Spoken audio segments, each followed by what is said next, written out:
We're talking college sports in the Deep South where college football is king and the battle cry is War Eagle. I want to give a shout out to my fearless and true gang. Let's go ahead and get active in the comment section. Like, comment, and subscribe to the channel.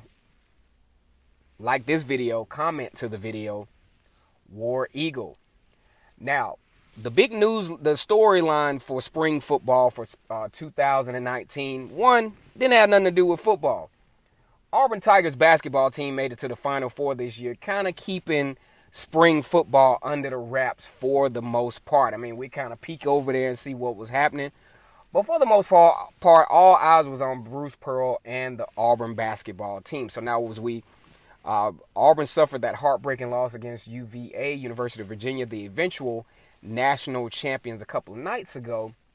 So now, with one more week left of spring football practice, the Auburn football team now has the full undivided attention of the Auburn Tigers fan base. And just a reminder, spring football, the A-Day game is this coming Saturday at 3 o'clock. All right, so the big storyline has been, the nationally publicized quarterback battle that's taking place at Auburn. As a matter of fact, USA Today says that Auburn is involved in one of the top 3 quarterback battles in the country, that being the other 2 being Central Florida and Miami.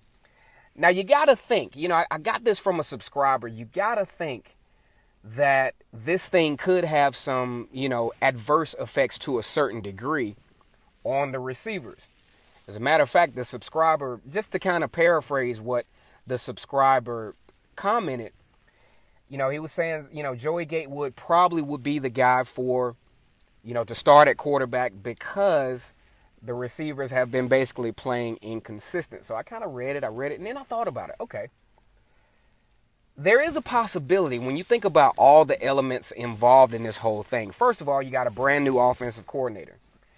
You have not necessarily a new offensive philosophy, but you have the implementation of it as being relatively new based on the personnel that are there. Now, let me explain to you what I'm talking about. Gus Malzahn is going to be calling plays this year, and Gus Malzahn likes to go at a certain pace. Auburn has not gone at this pace since the last time he was coaching as a play caller. Okay, so you got a lot of substitutions involved. You got a lot of, moving parts. You got a lot of audibles that's going to be called. So that, especially for the young receiver core that we do have, Ryan Davis gone, Darius Slayton is gone. So you have guys that are very, very new to the, the change in philosophy. All right. So got Kenny Dillingham as a coach, obviously bringing a lot of energy to the table. Got wide receiver coach Cody Burns, all having to get these guys acclimated to a different philosophy. Number 2, one of the reasons why this, we don't have any proof that this is, the thing that's going on. But if it is, if the receivers are having an adverse time during the spring, you got to think about it. When you have a quarterback battle, right, you have a diversity in styles of approach. Although they're attempting to be effective in the run-pass option, but they're going to do it in variations. So Joey Gatewood has a different passing philosophy than, say, Bo Nix. Also with Cord Sandberg and Malik Willis is all different. So if you're going where each quarterback has 25 plays, you have a small sample size and you have wide receivers who will have to constantly adjust to the different styles of the quarterback. Then you throw in the fact that Cord Sandberg is left-handed. That's a whole different element that comes to play. Because now, you're getting the delivery from a totally different trajectory, which could cause some, adversity with the receiver. So what I'm thinking is once the quarterback position is solid, and I don't think it's going to be solid as of spring practice, but I think, the coaching staff is going to have a very good idea as to where they want to roll with this thing going into the Advocare Classic. But nonetheless, at the present, you're going to see some confusion. You're probably going to see some, even in the spring game, you're probably going to see some motion penalties. You're probably going to see some false starts. You're going to see a lot of different things because Gus Malzahn is trying to implement this offense, which will be relatively new, and also in the middle of one of the hottest quarterback battles in the country. So let's keep that in mind.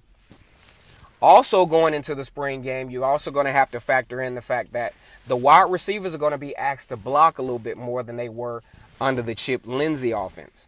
Okay, so that's a whole nother factor. Then you have plays that can be created, like I still laugh about this to this day.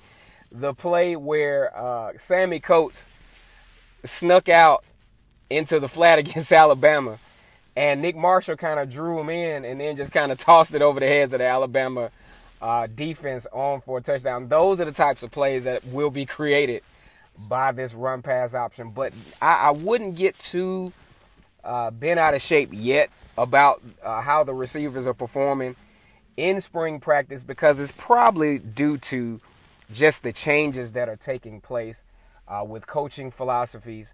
You got a 4-man quarterback battle going on, and also what the wide receivers are being asked to do, which is a little bit different than what they were asked to do in the Chip Lindsey coached and play called offense. All right, so let me know, guys, in the comment section, what do you think about this video? What do you think about this topic? Comment.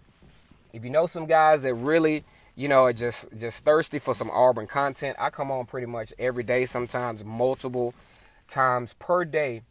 Subscribe to Vernon Speaks Sports Auburn. Spring game this coming Saturday.